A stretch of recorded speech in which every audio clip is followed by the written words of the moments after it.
আসসালামু আলাইকুম। সবাইকে স্বাগত জানাচ্ছি বিদ্যাবাড়ি অনলাইন ক্লাসরুম থেকে। সাথে আছেন Mohammad Zahidul Islam Sajal, senior lecture English department, Bidyabari.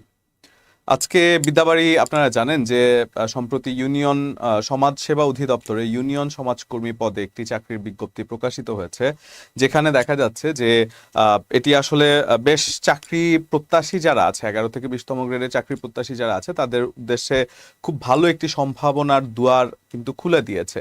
এবং সেই উদ্দেশ্যে বিদ্যাবাড়ি কিন্তু নিয়মিত এই ইউনিয়ন সমাজকর্মী পদের বিভিন্ন সাজেশন থেকে শুরু করে বিভিন্ন প্রশ্ন পর্যালোচনা এবং বিভিন্ন গুরুত্বপূর্ণ টপিক সম্পর্কে আলোচনা করে থাকে। এবং আজকেই তার ধারাবাহিকতায় আমরা ইংরেজি বিষয়টি নিয়ে একটু কথা বলার চেষ্টা করব, যে প্রিভিয়াস ইয়ারে বিগত 2022 সালের 22শে অক্টোবর ইউনিয়ন সমাজকর্মী পদে সমাজসেবা অধিদপ্তরে যে পরীক্ষাটি হয়েছে সেই পরীক্ষার প্রশ্ন পর্যালোচনা করার চেষ্টা করবে এবং দেখে নেওয়ার চেষ্টা করব যে কোন টপিকগুলো থেকে বেশি প্রশ্ন এসে থাকে এবং কোন সকল টপিকগুলো আমরা বেশি গুরুত্বের সাথে পড়ব। এবং মজার কিছু টপিক আছে যে টপিকগুলো আমরা চেষ্টা করব খুবই টেকনিক্যালি সুন্দর করে দেখার জন্য, যাতে আজকের এই ক্লাসটিতে আমরা মোটামুটি অনেক কিছুর কনসেপ্ট ক্লিয়ার করে ফেলতে পারি।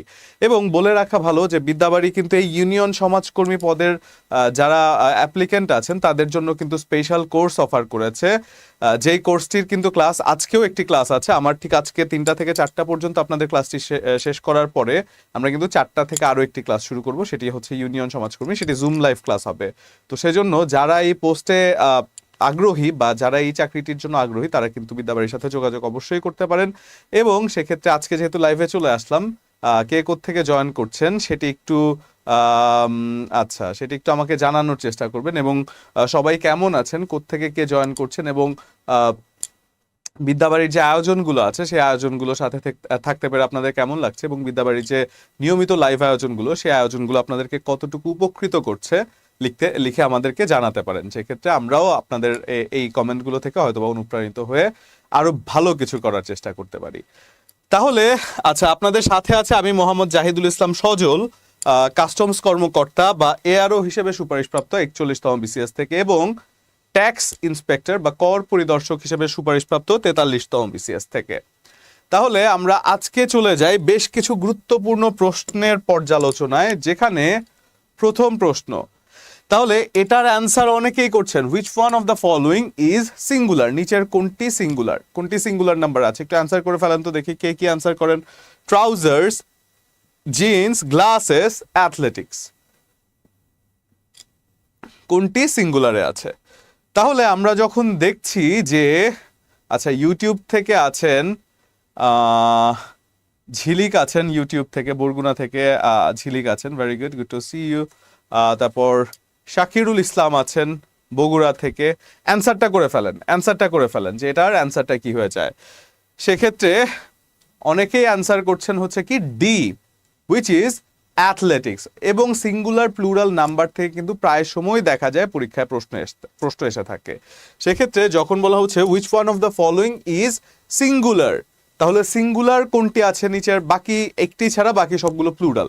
কারণ ট্রাউজার্স মানে কি, ট্রাউজার্স মানে হচ্ছে মানে থাকে না আমরা যেটা পরিধান করি সেটিকে প্লুরাল হিসেবে ধরা হয়। জিন্স সেটিকেও আমরা পরিধান করে থাকি, প্লুরাল হিসেবে ধরা হয়। গ্লাসেস, গ্লাসেস মানে কি একটি গ্লাস না হয়ে অনেকগুলো গ্লাসকে যখন বোঝায়। অ্যাথলেটিক্স, অ্যাথলেটিক্স কি একজন অ্যাথলেটিক্সকে বোঝাচ্ছে না। অ্যাথলেটিক্স এটা হচ্ছে একটি মানে থাকে না যে এটা একটা সিঙ্গুলার হিসেবে, এরপরে এস বাই এস থাকলেও এটি কিন্তু সিঙ্গুলার হিসেবেই ব্যবহৃত হয়। সেক্ষেত্রে অ্যাথলেটিক্স যে কথাটি আছে এই অ্যাথলেটিক্স কথাটা কিন্তু একটি সিঙ্গুলার নাউন হিসেবে ব্যবহৃত হয়েছে, তাই তো? তাহলে অ্যান্সারটা দেখে ফেলি আমরা, সিঙ্গুলার, অ্যাথলেটিক্স হচ্ছে সিঙ্গুলার। এটি কিন্তু 2022 সালের পরীক্ষার প্রশ্নটি। তারপরে question, the jury dash আনএনিমাস in giving verdict, answer কি হবে? এটাও 2022 সালেরই প্রশ্ন, বলেন এটার অ্যান্সারটি কি হবে? এটির অ্যান্সারটি কি হবে? The jury dash আনএনিমাস in giving verdict, কি হবে অ্যান্সার? ওকে, আচ্ছা শহীদা শাবনাম বলছেন ডি, আচ্ছা ওয়াজ বলছেন কেউ কেউ, ববি জারিন বলছেন ওয়াজ, আতিয়া আক্তার। আচ্ছা, এখানে অবশ্যই আমরা জানি যে সিঙ্গুলার যখন একটি কালেকটিভ নাউন দ্বারা যদি একমত বোঝায়, আমরা জানি সাবজেক্ট ভার্ব এগ্রিমেন্ট, এই প্রশ্নটি কিন্তু সাবজেক্ট ভার্ব এগ্রিমেন্ট থেকে এসেছে। সেক্ষেত্রে সাবজেক্ট ভার্ব এগ্রিমেন্টের নিয়ম অনুসারে আমরা যেটি জানি সেটি হচ্ছে সাবজেক্ট যদি সিঙ্গুলার হয় ভার্বটি সিঙ্গুলার হয়ে যায়, এবং সাবজেক্ট যদি প্লুরাল হয় তাহলে ভার্বটি প্লুরাল হয়ে যায়। এখন কথা হচ্ছে এখানে কি সাবজেক্টটি সিঙ্গুলার আছে নাকি প্লুরাল আছে, আমরা কিভাবে ব্যাপারটি ধরতে পারি? সেক্ষেত্রে একটু খেয়াল করে দেখুন যে আমরা একটি জিনিস আমরা ক্লাসে আমি মাঝে মধ্যে পড়িয়ে থাকি, সেটি হচ্ছে কালেকটিভ নাউন দ্বারা যদি একমত বোঝায়, একমত বোঝালে, একমত মানে কি একটি ডিসিশন একমত হয়ে সবাই বলেছে হ্যাঁ, তো সেক্ষেত্রে একটি যে কোনো একটি আপনার প্রস্তাবের যখন সবাই একটি পক্ষ ধারণ করবে, তাহলে পক্ষ যেহেতু একটি তার মানে কি সিঙ্গুলার, পক্ষ যেহেতু একটি ধারণ করছে তাহলে সিঙ্গুলার। কিন্তু যদি দুটো পক্ষ ধারণ করে যে কোনো একটি ডিসিশনের বা যে কোনো একটি প্রস্তাবের দুটো ডিসিশন হতে পারে। ফর এক্সাম্পল এখন যে কোটা রিফরমেশন আছে, কোটা নিয়ে যে কথাবার্তা হচ্ছে যে আসলে কোটা সরকার মুক্তিযোদ্ধা কোটা দিবে কি দিবে না, এই জাতীয় ব্যাপারগুলো নিয়ে যে কথা উঠছে, এখানে কিন্তু দুটো জনমনে দুটো কিন্তু পারসেপশন তৈরি হয়েছে। কেউ কেউ বলছেন কোটা দিলে ভালো হবে, কেউ কেউ বলছে কোটা না দিলে ভালো হবে। তো সেক্ষেত্রে এখানে কিন্তু তারা একমত না। তো একমত না হওয়ার কারণে যেহেতু কালেকটিভ নাউন দ্বারা একমত হতে পারেনি, ভার্বটি প্লুরাল হয়ে যেত। কিন্তু এই কালেকটিভ নাউন যদি একমত বোঝায়, সবাই যদি একটি ডিসিশনই নেয়, সেক্ষেত্রে ভার্বটি সিঙ্গুলার হয়ে যায়। তাহলে the jury dash unanimous in giving the verdict, অর্থাৎ যে অভিযুক্তকে অভিযোগ দেয়া বা অভিযুক্তকে সাজা দেওয়ার ক্ষেত্রে জুরি বা বিচারক মণ্ডলী কিন্তু একমত হয়েছিল। সেক্ষেত্রে একমত হওয়ার ক্ষেত্রে নিঃসন্দেহে আমরা বলতে পারি কি এই ভার্বটি হয়ে যায় was, the jury was unanimous in giving verdict. এবং মনে রাখা ভালো যে সিঙ্গুলার অক্সিলারি ভার্ব হচ্ছে ওয়াজ, যার প্লুরাল ফর্ম হয়ে যায় ওয়্যার। সিঙ্গুলার অক্সিলারি ভার্ব হচ্ছে হ্যাজ, যার প্লুরাল ফর্ম হয়ে যায় হ্যাভ। এবং সিঙ্গুলার অক্সিলারি ভার্ব হচ্ছে কি অ্যাম অথবা ইজ, যার প্লুরাল হয়ে যায় আর। তাহলে সিঙ্গুলার এবং প্লুরালের ব্যাপারটি আমরা যখন দেখলাম যে সিঙ্গুলারে এইগুলো থাকে, প্লুরালে এই পাশের অক্সিলারি ভার্বগুলো থেকে থাকে, তাই তো? তাহলে ওয়াজ যেহেতু আমরা বলছি যে একমত হয়েছে, একমত মানে একটি ডিসিশন, ভার্বটি নিঃসন্দেহে সিঙ্গুলার হয়ে যায়। তাহলে the jury was unanimous giving the verdict. এরপর they were sitting by a swimming pool, তারা সুইমিং পুলের পাশে বসেছিল। সেক্ষেত্রে sitting by a swimming pool এখানে বলা হচ্ছে দ্য আন্ডারলাইন ওয়ার্ড, 2022 সালের প্রশ্ন, 2022 সালের প্রশ্ন, যেখানে বলা হচ্ছে the underline word swimming is. এখানে সুইমিংটা কি দেখি, কে বলেন, কে পারেন এটা দেখি। What is the word given swimming here, এখানে সুইমিংটা কিসের কাজ করছে বলেন তো, দেখি কে কি বলতে পারেন সুইমিংটা কিসের কাজ করছে। আমি আপনাদের একটু কমেন্ট যদি দেখে ফেলি। পার্টিসিপাল বলছেন কে কে বলতে পারেন সুইমিংটা কিসের কাজ করছে। পার্টিসিপাল বলছেন কে, আচ্ছা আচ্ছা জিরান্ডো বলছেন, তার মানে জিরান পার্টিসিপাল নিয়ে আপনাদের মাঝে কনফিউশন হচ্ছে। ওকে, তার মানে অনেকের কাছে জিরান পার্টিসিপাল নিয়ে কনফিউশন হচ্ছে। তাহলে যখন দেখেন তো সুইমিং পুল, এই সুইমিং পুল এই যে জিনিসটা, সুইমিং কথাটা কি, এখন আপনার কাছে মনে হতে পারে যে সুইমিংটা যেহেতু পুলকে মডিফাই করছে, যারা জিরান্ড অ্যান্সার করছেন, যারা পার্টিসিপাল অ্যান্সার করছেন তারা কিন্তু চিন্তা করছেন কি সুইমিংটা পুলকে মডিফাই করছে, তাই তো? সুইমিংটা পুলকে মডিফাই করছে। সেক্ষেত্রে সুইমিংটা পুলকে মডিফাই করছে, একটু খেয়াল করে দেখেন তো। আমি যদি দুটো জিনিস বলি, সাধারণত পার্টিসিপাল কাজ করে কিভাবে এটা একটু বোঝানোর ব্যাপার আছে। পার্টিসিপাল কাজ করে অ্যাডজেক্টিভের মতো, তাই তো? এখন অ্যাডজেক্টিভ সাধারণত কি কাজটি করে থাকে? অ্যাডজেক্টিভ সাধারণত যে কোনো একটি নাউন অথবা প্রোনাউনের দোষ, গুণ, অবস্থা, সংখ্যা, পরিমাণ ইত্যাদি বোঝানোর কাজটি করে থাকে, তাই তো? অ্যাডজেক্টিভ সাধারণত যে কোনো একটি নাউন অথবা প্রোনাউনের দোষ, গুণ, অবস্থা, সংখ্যা, পরিমাণ ইত্যাদি বোঝানোর চেষ্টা করে থাকে, অর্থাৎ নাউন সম্পর্কে অ্যাডিশনাল তথ্য দিবে। আর জিরান্ড কাজটি করে থাকে কার মতো? নাউনের মতো করে, তাই তো? তাহলে জিরান্ড itself it is a noun, তার মানে এ কারো ব্যাপারে, জিরান্ড কারো ব্যাপারে তথ্য দিবে না, বাট এটা একটি নাম হিসেবে ব্যবহৃত হবে। তাহলে জিরান্ড হচ্ছে নাম হিসেবে ব্যবহৃত হয়, পার্টিসিপল হচ্ছে অ্যাডজেক্টিভ হিসেবে ব্যবহৃত হয়। এবার আসেন আমরা এটা অ্যান্সার করার আগে আরো একটু ক্লিয়ার হয়ে নেই। ধরেন আমি বলছি রিডিং টেবিল, রিডিং টেবিল, এবং আমি যদি বলি স্লিপিং ডগ, স্লিপিং ডগ। এখানে রিডিংটা কি, এখানে স্লিপিংটা কি? রিডিংটা কি কোনোভাবে টেবিলের অবস্থা বোঝাচ্ছে? আপনি যখন বলছেন যে রিডিং টেবিল, তাহলে রিডিংটা কি কোনোভাবে টেবিলের অবস্থা বোঝাচ্ছে কি? কোনোভাবে রিডিং কথাটি কি টেবিলের অবস্থাকে বোঝাচ্ছে? কখনোই না। এটা নিজেই নামের মতো করে কাজ করছে, তাই না? রিডিং টেবিল তো নিজেই নামের মতো। আপনি বলেন না যে আমি পড়ার টেবিলে বসবো, এখন পড়ার টেবিলে বসবেন মানে কি? আপনি পড়ার টেবিলে বসছেন, মানে পড়ার টেবিল কি পড়ছেন? আপনি পড়বেন নিঃসন্দেহে, আপনি করবেন নিঃসন্দেহে, আপনি কি করবেন? আপনি পড়বেন, পড়ার টেবিল তো আর পড়বেন না। তো সেজন্য এটি হচ্ছে একটি অবাস্তব ব্যাপার। যখন আপনি পড়ার কথা বলছেন যে পড়ার টেবিল পড়বে, সেটি হচ্ছে অবাস্তব। এই অবাস্তব ব্যাপারটি হয়ে গেলে সেটি কি হয় জানেন? অবাস্তব হয়ে গেলে সেটি হয়ে যায় জিরান্ড।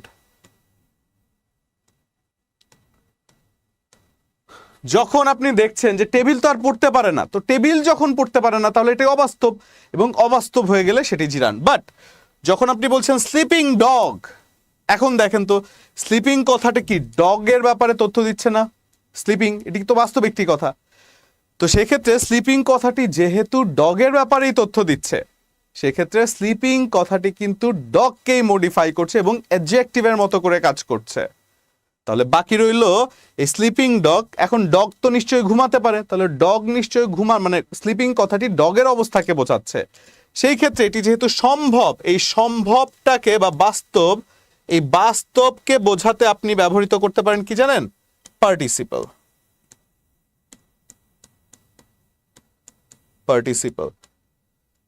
তাহলে বাস্তব হলে পার্টিসিপল, কিন্তু অবাস্তব হলে সেটি হয়ে যায় জিরান্ড।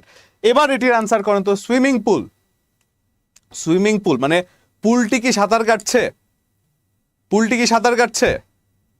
থ্যাঙ্কস স্যার, আজ ক্লিয়ার হলাম। আচ্ছা, শরীফা জান্নাত বলছেন থ্যাঙ্কস স্যার, আজকে ক্লিয়ার হলাম। তার মানে কি আজকে এই ব্যাপারটি আজকে থেকে আশা করছি এই যে জিরান্ড এবং পার্টিসিপল নিয়ে কোনো কনফিউশন হবে না, কারণ এটিকে খুব মানে ডিটেইলে বুঝিয়ে দেওয়ার চেষ্টা করেছে যেখানে কোন ক্ষেত্রে জিরান্ড হয়, অর্থাৎ সেটি যদি একটি অ্যাডজেক্টিভের মতো করে কাজ করে তাহলে হয়ে যায় কি পার্টিসিপল, কিন্তু নাউনের মতো করে কাজ করলে জিরান্ড। অবাস্তব হলে সেটি হয়ে যায় জিরান্ড, কিন্তু বাস্তব হলে সেটি হয়ে যায় পার্টিসিপল। তাহলে এটি যেহেতু বলা হচ্ছে সুইমিং পুল, তার মানে কি সুইমিং পুলের অবস্থাকে বোঝাচ্ছে। নিঃসন্দেহে এবার কি আনসার হবে দেখি কে কে আনসার করতে পারছেন। আচ্ছা, রেইনি সং বলছেন জিরান্ড, মাসুদ রানা বলছেন জিরান্ড, এরপরে রুবিনা আক্তার বলছেন জিরান্ড, শহীদা শাবনাম বলছেন জিরান্ড, নাজমুন নাহার বলছেন অবাস্তব। আচ্ছা, অবাস্তব, তার মানে এটি যে জিরান্ড এটা আপনারা ক্লিয়ার হয়েছেন, তাই তো?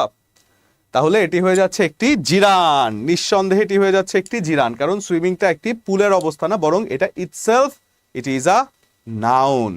এবং এরকম যে কনফিউশনগুলো আছে, যে সকল জায়গা থেকে বেশিরভাগ ক্ষেত্রে প্রশ্ন এসে থাকে এবং যে সকল জায়গা থেকে স্টুডেন্টদের কনফিউশন থাকে, সে সকল জায়গাগুলো কিন্তু বিদ্যাবাড়ি সবসময় লাইভ ক্লাসে বলেন বা আমাদের ব্যাচে বলেন, আমরা কিন্তু চেষ্টা করে থাকি যে একটু আলাদা করে কোনো একটা টেকনিকের মাধ্যমে জিনিসগুলো বোঝাতে, যাতে করে সেই জায়গাটায় অন্তত আপনাদের কোনো কনফিউশন হয় না।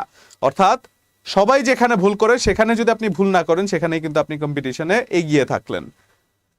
এরপরের যে প্রশ্ন, স্টিচ ইন টাইম সেভস, এটি একটি ফ্রেজ। 2022 সালের যে সমাজকর্মী, ইউনিয়ন সমাজকর্মী আছে সেখানকার প্রশ্ন।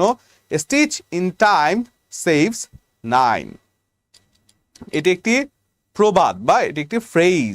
তাহলে স্টিচ ইন টাইম সেভস 9, অর্থাৎ সময়ের 1 ফোর। আমরা দেখবেন বাংলায় মাঝে মধ্যে বলে থাকি যে সময়ের 1 ফোর অসময়ের 10 ফোর। আমরা বলি না যে সময়ের কাজটি সময়ে না করলে পরে দেখা যায় এটার জন্য অনেক বড় মাসুল কিন্তু দিতে হয়।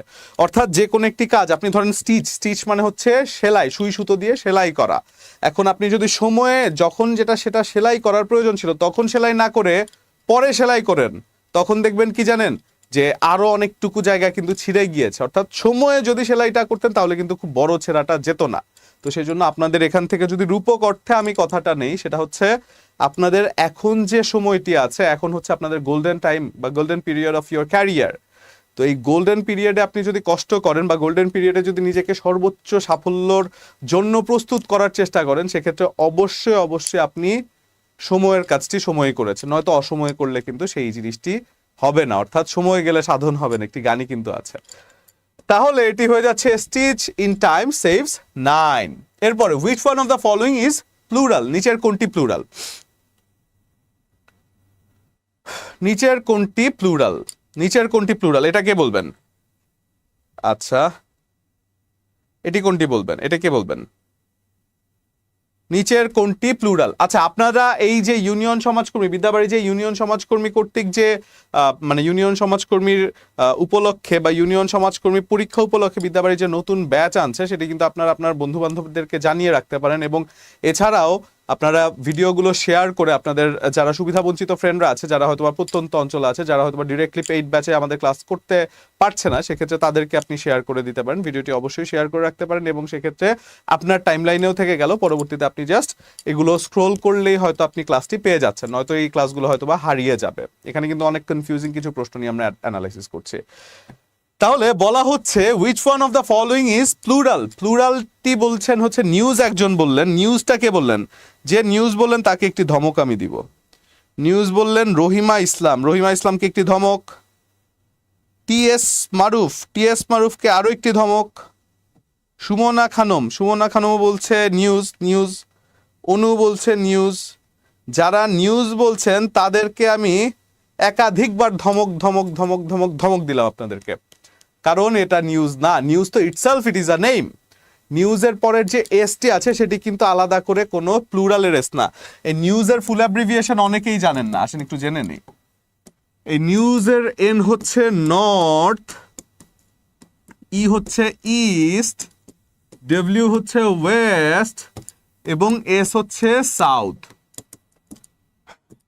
তাহলে এই যে এস বাই এস দেখলেই যে আপনাদের একটি প্লুরাল দিয়ে ফেলার প্রবণতা আছে, এই প্রবণতা থেকে কিন্তু বেরিয়ে আসতে হবে। ডিয়ার স্টুডেন্টস, এই এস বাই এস দেখলেই প্লুরাল বলে দেয়া যাবে না। সেক্ষেত্রে যখন আপনি বলছেন news, news news itself it is a name, it is not plural, but the name itself is singular. তো সেজন্য নিউজ আরো এমন কিছু শব্দ আছে, কিন্তু সে শব্দগুলো কি কি? সে শব্দগুলো বলতে পারেন যে ফিজিক্স, তারপর আপনি বলতে পারেন কি পলিটিক্স, আপনি বলতে পারেন গ্যালোস, আপনি বলতে পারেন কি এই জাতীয় শব্দগুলো যার পরে এস আছে। Linguistics, exactly. ফার্নিচার, ফার্নিচার যদিও পরে এস দেয়, মানে কনফিউশনের এই জায়গাটি নিয়ে, অর্থাৎ শেষে এস আছে কিন্তু প্লুরাল না, এমন কিছু শব্দ হচ্ছে এই জাতীয় শব্দগুলো। তাহলে এখানে যদি আমরা যাই, লিঙ্গুইস্টিক্স এটিও কিন্তু সিঙ্গুলার, ফার্নিচার কথাটিও কিন্তু সিঙ্গুলার, নিউজ কথাটিও সিঙ্গুলার, বাট গিস কথাটি হচ্ছে কি জানেন? গিস কথাটি হচ্ছে গুজ এর প্লুরাল। এই গুজ অর্থ হচ্ছে হাঁস, এই গুজ অর্থ হচ্ছে হাঁস এবং গুজের প্লুরাল হয়ে যাচ্ছে গিজ।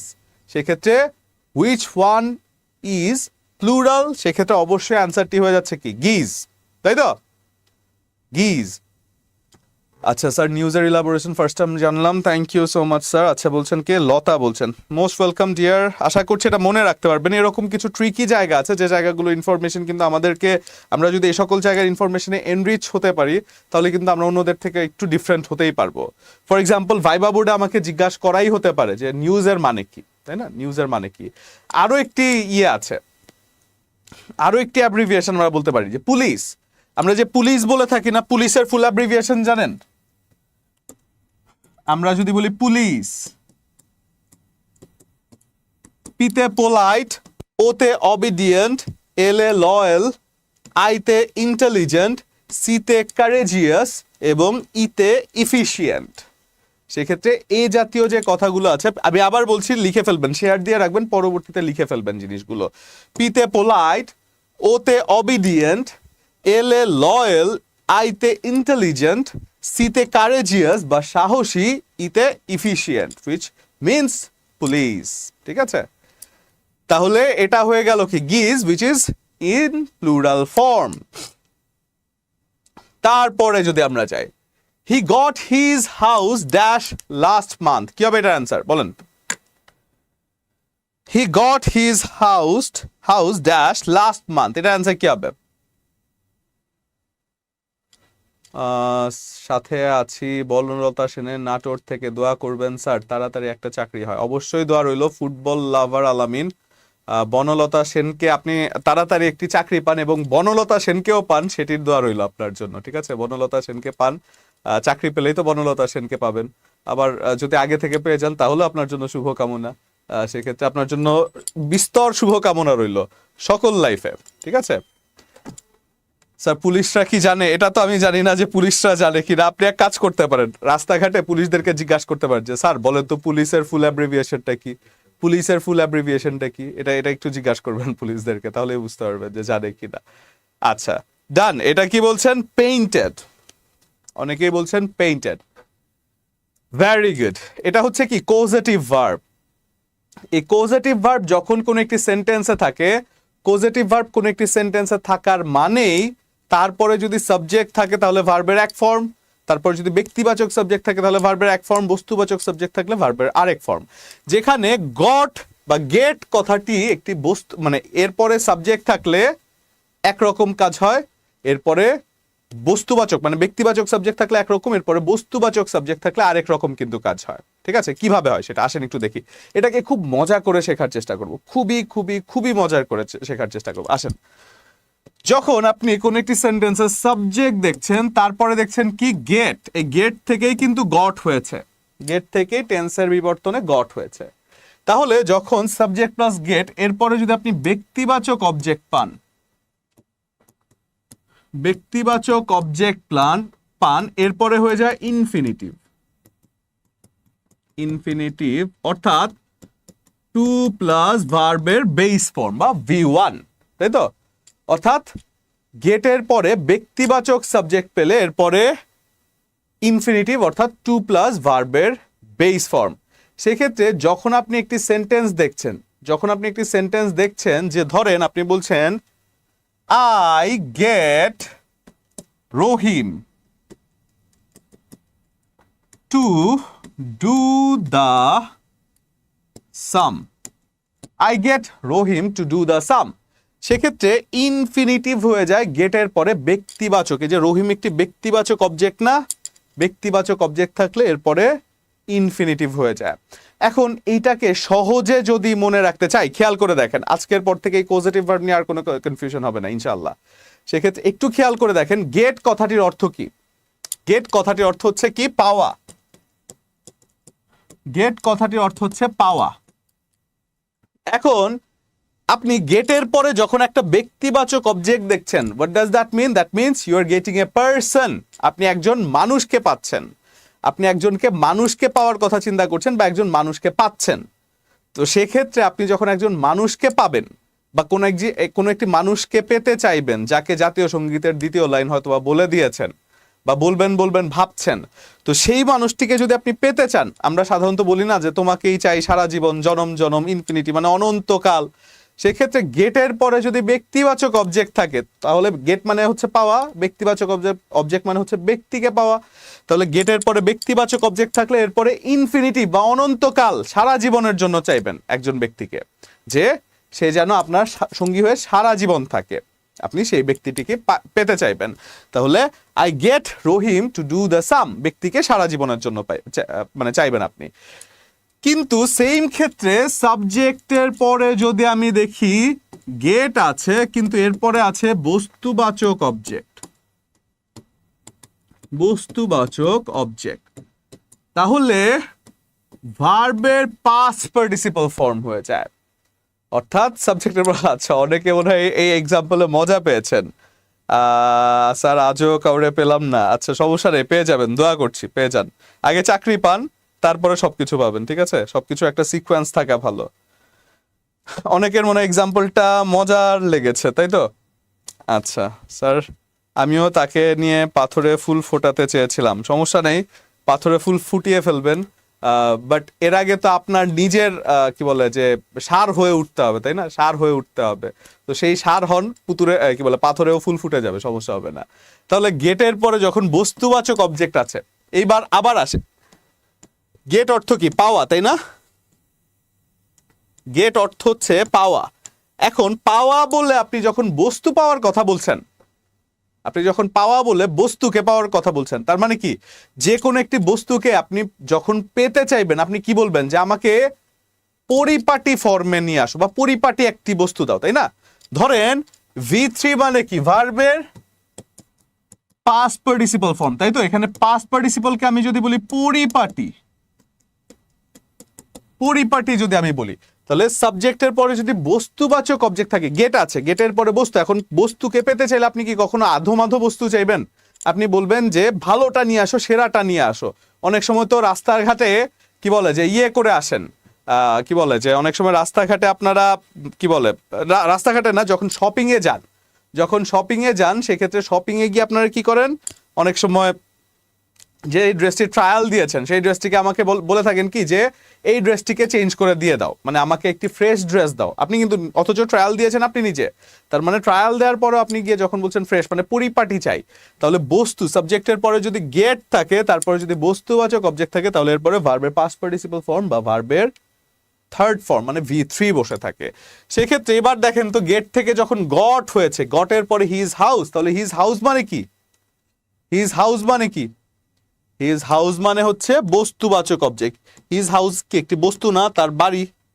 তাহলে বস্তুবাচক অবজেক্ট যখন আপনি দেখছেন, বস্তুবাচক অবজেক্ট, তাহলে বস্তুবাচক অবজেক্টের এরপরে কি পরিপাটি হবে না? তাহলে পরিপাটি হয়ে গেল, তাই তো? এবার এবার কি এটা নিয়ে কোনো কনফিউশন আছে? তাহলে পরিপাটি বা পাস্ট পার্টিসিপল, স্যার আপনার আপনার একজন বিজ্ঞানীও বটে, কারণ আপনি বিভিন্ন টেকনিক আবিষ্কার করেন। ওকে, ঠিক আছে, থ্যাংক ইউ সো মাচ। আসলে টেকনিক করে পড়লে মনে থাকে সহজে। তাহলে যেহেতু আপনি একটা বস্তুর কথা বলছেন, বস্তুর ক্ষেত্রে ভার্বের পাস্ট পার্টিসিপল ফর্ম বা পেইন্টেড হয়ে যায়। খুব সহজে আমরা পেয়ে গেলাম অ্যান্সারটি। অ্যান্সার হয়ে যাচ্ছে কি পেইন্টেড। আশা করছি এটা নিয়ে আর কোনো কনফিউশন নেই। কেমন লাগলো টেকনিকটা? কেমন লাগলো টেকনিকটা? এখানে আরো একটি পজিটিভ ভার্ব আছে, এই মেক থেকে মেড হয়েছে, মেক থেকে মেড হয়েছে, যেটাও আমরা টেকনিক্যালি পড়ার চেষ্টা করব। এখানে শুধু মেক না, আরো দুটো পজিটিভ ভার্ব আমরা শিখে ফেলবো। দেখেন পজিটিভ ভার্ব কিন্তু খুবই গুরুত্বপূর্ণ। দুটো প্রশ্ন জাস্ট 2022 সালে পজিটিভ ভার্ব থেকে এসেছে। এর আগে যেটি দেখালাম এবং এটি দুটো প্রশ্ন পজিটিভ ভার্ব থেকে এসেছে। সেক্ষেত্রে এটির নিয়ম যদি আমি বলি, সাবজেক্টের পরে যদি থাকে লেট অথবা মেক অথবা হেল্প, এরপরে যদি থাকে ব্যক্তিবাচক অথবা বস্তুবাচক অবজেক্ট, বস্তুবাচক অবজেক্ট, এরপরে ভার্ব এর বেস ফর্ম বসে। অর্থাৎ সাবজেক্টের পরে যদি আপনি দেখেন লেট অথবা মেক অথবা হেল্প, এরপরে ব্যক্তিবাচক বস্তুবাচক যেই অবজেক্টই থাকুক না কেন, মেইন ভার্বের বেস ফর্ম বসে। ওয়াই? কারণ এখানে একটু শাব্দিক অর্থগুলোকে পর্যালোচনা করে যদি দেখেন তাহলে এই ব্যাপারটি সহজ হয়ে যায়। লেট অর্থ কি? দেয়া। মেক অর্থ হচ্ছে তৈরি, হেল্প অর্থ হচ্ছে সাহায্য করা, তাই না? লেট অর্থ হচ্ছে দেয়া, মেক হচ্ছে তৈরি, কি বলে, হেল্প হচ্ছে সাহায্য করা। তাহলে লেট হচ্ছে দেয়া, thank you so much Anika Tasin, make হচ্ছে তৈরি করা এবং হেল্প হচ্ছে সাহায্য। তাহলে লেট মেক হেল্প, লেটের পরে মেক আর পরে হেল্প। সেক্ষেত্রে যখন কোন একটি সেন্টেন্সে দেখছেন, এটাকে যদি টেকনিক্যাল আপনি বলেন যে তৈরি করতে সাহায্য করা, তৈরি করতে সাহায্য করা, সাহায্য দেয়া, তৈরি করতে সাহায্য দেয়া। সেক্ষেত্রে যে কোনো একটি জিনিস তৈরি করতে যখন আপনি সাহায্য দেবেন, তার মানে সেই জিনিসটি কি বেস ফর্মে ছিল। বেস ফর্ম মানে কি? র ফর্ম, তাই না?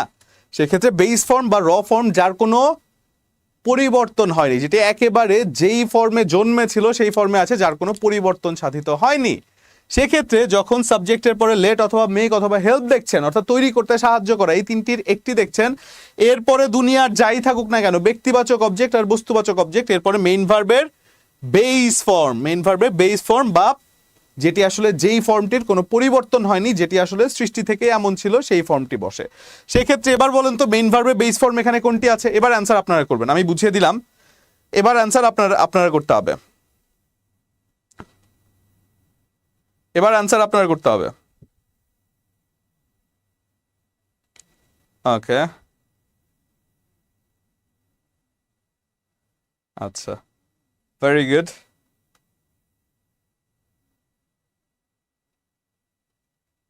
আচ্ছা, তার মানে সবাই বলতে পারছেন ডু, তাই তো? আচ্ছা, এই একজন বলছেন আমাকে, নাইম হাসান ইউটিউব থেকে বলছেন, Zahid sir best of luck. আমি জেড দিয়ে জাহিদ না, আমি হচ্ছে জে দিয়ে জাহিদ। হ্যাঁ, তো জাহিদুল ইসলাম সজল, জাহিদ না, জাহিদুল ইসলাম সজল আমার নাম। ঠিক আছে, তাহলে পেইড ব্যাচে কি আপনার ক্লাস পাওয়া যাবে? একজন বলছে হ্যাঁ, পেইড ব্যাচে আজকেই তো আমার সমাজ ইউনিয়ন সমাজকর্মী একটি ব্যাচের ক্লাস আছে, ঠিক আজকে বিকেল 4টায়। তো সেক্ষেত্রে আশা করছি যদি আমার স্লট ফ্রি থাকে সেক্ষেত্রে অবশ্যই আমি নেওয়ার চেষ্টা করবো আপনাদের ক্লাসগুলো। তাহলে এখানে অবশ্যই হয়ে যাচ্ছে কি, ডু মেইন ভার্বের বেস ফর্ম নিঃসন্দেহে হয়ে যাচ্ছে do, without any doubt main ভার্বের বেস ফর্ম অর্থাৎ ডু হয়ে যাচ্ছে, তাই তো? এরপরে আসি, the man goat used to dash a walk every morning. কি হবে এটা? ওকে, এটা কি হবে?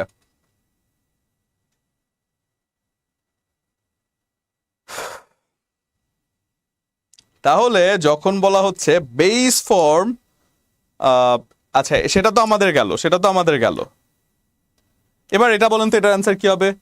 কিছু কিছু শব্দ আছে যার পরে ভার্বের সাথে আইএনজি যুক্ত হয়, সেই শব্দগুলো কি কি?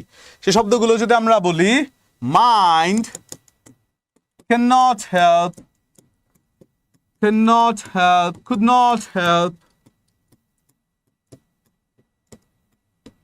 worth, look forward to, get used to, look forward to, get used to, এই জাতীয় কথাগুলো যখন একটি with a view to, with a view to, with a view to, with a view to, এই কথাগুলো যখন কোনো একটি সেন্টেন্সে থাকে সেক্ষেত্রে এরপরে কি হয়ে যায়? ভার্বের সাথে আইএনজি যুক্ত হয়ে যায়। সেক্ষেত্রে যখন বলা হচ্ছে mind can not help, could not help, look forward to, get used to, with a view to, worth, এই জাতীয় কথাগুলো কোনো একটি সেন্টেন্সে থাকলে তারপরে ভার্বের সাথে আইএনজি যুক্ত হয়ে যায়। সেক্ষেত্রে যখন বলা হচ্ছে যে এই সময় এই যে সেন্টেন্সটি আছে এই সেন্টেন্সে এরপরে টু এর পরে অবশ্যই ভার্বের সাথে আইএনজি যুক্ত হয়ে টেকিং হয়ে যায়, তাই তো? টেকিং হয়ে যায়। এরপরে যে কোয়েশ্চেনটা, he does not like company, he has dash friends, এটার আনসার কে বলবেন বলেন?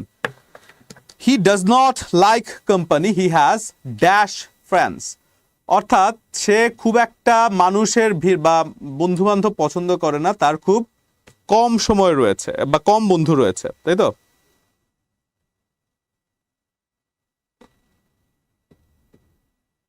এটা কি হবে? আচ্ছা, কি বলেছেন?